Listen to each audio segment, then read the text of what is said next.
ఎన్నికల్లో గెలుపోటములు సహజమని, తాను ఓడినా నిత్యం ఆదిలాబాద్ పార్లమెంట్ ప్రజల మధ్యలోనే ఉంటానని కాంగ్రెస్ పార్టీ ఎంపీ అభ్యర్థి ఆత్రం సుగుణక్క తెలిపారు. జిల్లా కేంద్రంలోని కంది శ్రీనివాసరెడ్డి ప్రజాసేవ భవన్లో బుధవారం ఏర్పాటు చేసిన మీడియా సమావేశంలో ఆమె మాట్లాడారు. ప్రజలకు సేవ చేయాలనే సంకల్పంతోనే, ఒక గొప్ప ఆశయంతోనే తన ఉపాధ్యాయ ఉద్యోగానికి సైతం రాజీనామా చేసి రాజకీయాల్లోకి వచ్చానని అన్నారు. గెలిస్తే పొంగిపోయేది లేదు, ఓడితే కుంగేదే లేదని, నిత్యం నియోజకవర్గ ప్రజలకు అందుబాటులో ఉంటూ వారు ప్రశ్నించే గొంతుగా ఉంటానని తెలిపారు. వారి సమస్యల పరిష్కారం కోసం కృషి చేస్తానని తెలిపారు. ఎంపీగా విజయం సాధించి ప్రజాసేవే లక్ష్యంగా ఎన్నికల్లో తనకు అన్ని విధాల అండగా ఉండి ముందుకు నడిపించిన మంత్రి సీతక్క, టీపీసీసీ రాష్ట్ర ప్రధాన కార్యదర్శి సత్తు మల్లేష్, ఖానాపూర్ ఎమ్మెల్యే బొజ్జు పటేల్కు, అన్ని అసెంబ్లీ ఇన్ఛార్జీలకు, మాజీ ఎమ్మెల్యేలకు, పార్టీ నాయకులు, కార్యకర్తలు, అభిమానులకు ప్రత్యేక కృతజ్ఞతలు తెలియజేశారు.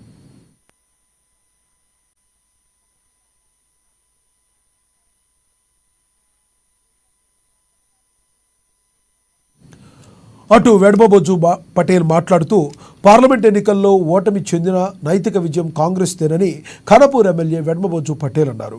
ప్రజల తీర్పును గౌరవిస్తామని తెలిపారు.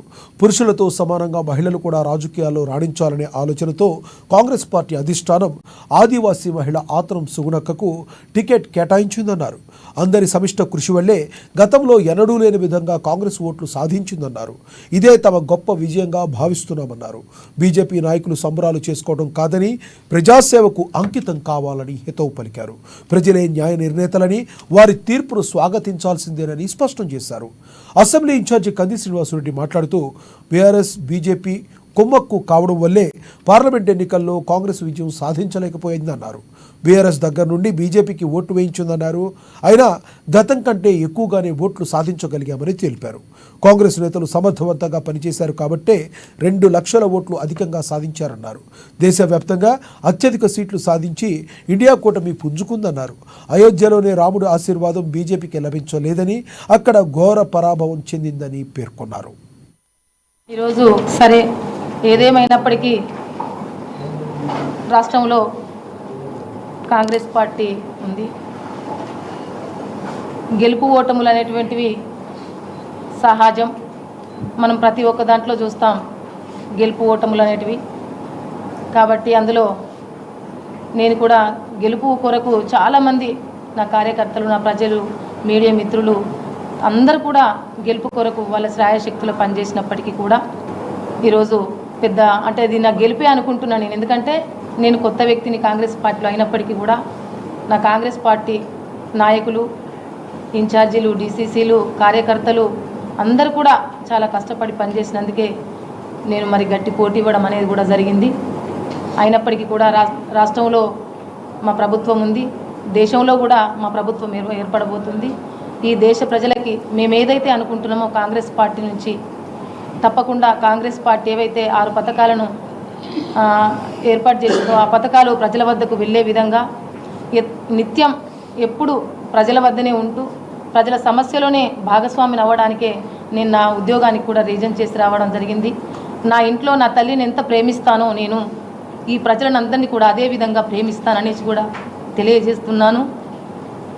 ఎప్పుడు కూడా నేను చచ్చే వరకు ఇప్పటికీ కూడా ఇదే పార్టీలో ఉంటూ, చనిపోయేంత వరకు కాంగ్రెస్ పార్టీలో ఉంటూ, ఈ ఆదిలాబాద్ పార్లమెంటు నియోజకవర్గ ప్రజలకు అందరికీ అందుబాటులో ఉంటూ, ఈ ప్రజల సమస్యలను అంటే ఒక ఎంపీగా ఉంటే వాళ్ళ సమస్యలను పరిష్కరించే విధంగా ఒక పోరాటం చేసేదాన్ని. ఇప్పుడు ప్రజల పక్షాన ఉంటూ, ప్రజల గొంతుకగా ఎల్లవేళలా ప్రజలకు అందుబాటులో ఉంటూ తప్పకుండా పనిచేస్తాననేటువంటి గొప్ప ఆశయంతో ఉన్నాను. ప్రజల ఆశీర్వాదం ఉంది. ప్రజలు ఇచ్చినటువంటి తీర్పును కూడా నేను అంటే ఆహ్వానిస్తూ, నేను తప్పకుండా నన్ను నమ్ముకున్నటువంటి ప్రజలు, ఆ ప్రజలకు ఎప్పుడు నిత్యం రాత్రనక పగలనక అందుబాటులో ఎల్లప్పుడూ ఉంటాననేసి కూడా తెలియజేస్తున్నాను. ప్రజలు ఇచ్చినటువంటి ఏదైతే తీర్పు ఉందో దాన్ని మనస్ఫూర్తిగా మేము ఆహ్వానిస్తున్నాం. అదేవిధంగా గెలుపొందిన అభ్యర్థి ఎవరైతే ఉన్నారో వాళ్ళకి కూడా శుభాకాంక్షలు తెలియజేస్తూ, చరిత్రలో మొట్టమొదటిసారి ఆదిలాబాద్ పార్లమెంట్లో ప్రజాస్వామ్యం బతకాలి, పురుషులతో సరి సమానంగా మహిళలకు అవకాశం ఇవ్వాలని ఒక సదుద్దేశంతో మరి గౌరవ ముఖ్యమంత్రి రేవంత్ రెడ్డి గారు, అదేవిధంగా ఇన్ఛార్జ్ మంత్రి సీతక్క గారు, అదేవిధంగా దీపాదాస్ మున్సి గారు, విష్ణునాథన్ గారు, మల్లికార్జున ఖార్గే గారు, సోనియా గాంధీ గారు వీళ్ళందరూ కూడా ఆలోచించి చాలా రకాలుగా సర్వేలు పేరు మీద మరి ఆచితూచి పలానా అభ్యర్థికి ఇస్తే మనం తప్పకుండా అక్కడ విజయం సాధిస్తున్నామని మరి ఆత్రం సుగ్న గారికి టికెట్ ఇవ్వడం అనేది జరిగింది. మరి ఈ యొక్క గెలుపోటములలో నైతికంగా 100% మేము గెలిచినాం, దాంట్లో ఎట్లాంటి సందేహం లేదు.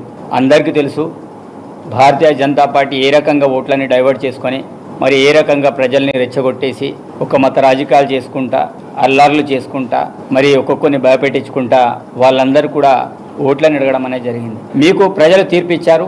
ఈ తీర్పులో మీ యొక్క భాగస్వామ్యం ఏంటిది? ఆదిలాబాద్ పార్లమెంట్లో గతంలో ఎంపీగా మీరు చేశారు.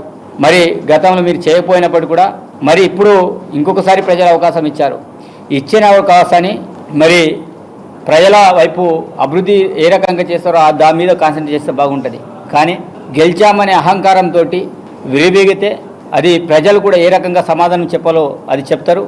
భూస్థాయిలో మా ఇన్ఛార్జ్ మంత్రివర్యులు అయితే సుమారు 50-60 సార్లు మీటింగ్లను సమావేశాలను ఏర్పాటు చేసుకొని ప్రతి ఒక్కరిని కూడా దిశానిర్దేశం చేయడం అనేది జరిగింది. ఆదిలాబాద్ పార్లమెంటు 100% గెలుస్తామనే నమ్మకాన్ని, విశ్వాసాన్ని మా ఇన్ఛార్జ్ మంత్రి సీతక్క గారు కూడా కల్పించడం అనేది జరిగింది.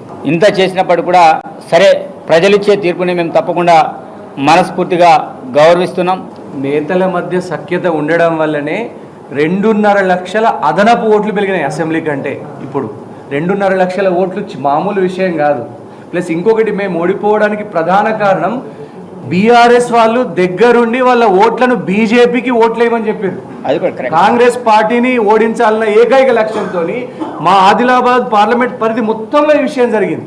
బీఆర్ఎస్ వాళ్ళే ఎమ్మెల్యేలు కూడా, బీఆర్ఎస్ 2 ఎమ్మెల్యేలు కూడా మాకు ఏకపోతే ఏకపోండి బీఆర్ఎస్కు, కానీ మీరు మాత్రం బీజేపీకి అయినా వేయండి అని దగ్గరుండి ఓట్లు వేయించడం జరిగింది. నేతల మధ్య సఖ్యత. ఇంకోటి, సీతక్క గారు, సత్తుమల్లేష్ గారు కనుక ఇంత కోఆర్డినేషన్ చేయకపోతే కనుక మాకు 2.5 లక్షలు వచ్చేవే కావు. సో ఏంటంటే ఇవి యువత ఒక్కసారి ఆలోచన చేసుకోవాలా. ఒక్క ఉద్యోగం సృష్టించలేదు గత 10 ఏళ్ళల్లా. ధరలు ఇంత పెరిగినా కూడా ఈ పిచ్చి వెర్రి వేలం అంటారు దీన్ని కొంతమంది మన ఇంకా బాగా ఆలోచించుకుంటూ పోతే కనుక డెఫినెట్గా మన తెలంగాణకు కానీ మన ఆదిలాబాద్ కానీ మంచి భవిష్యత్తు ఉంటుంది. ఎవరేమన్నా కూడా వచ్చే అసెంబ్లీ ఎన్నికలలో 7 అసెంబ్లీ స్థానాలు కాంగ్రెస్ పార్టీ గెలవడం ఖాయం. దీన్ని ఎవరు ఆపలేరు. మీరు చూసుకోండి, ఆల్రెడీ సీతక్క గారు ఆ మిషన్ స్టార్ట్ చేసిండు, రేవంత్ రెడ్డి గారు ఆ మిషన్ స్టార్ట్ చేసిండు. బీజేపీ చేసినటువంటి పుకార్లను నమ్మడమో లేదంటే మా అంతర్గత సర్వేలో తేలింది కేవలం బీఆర్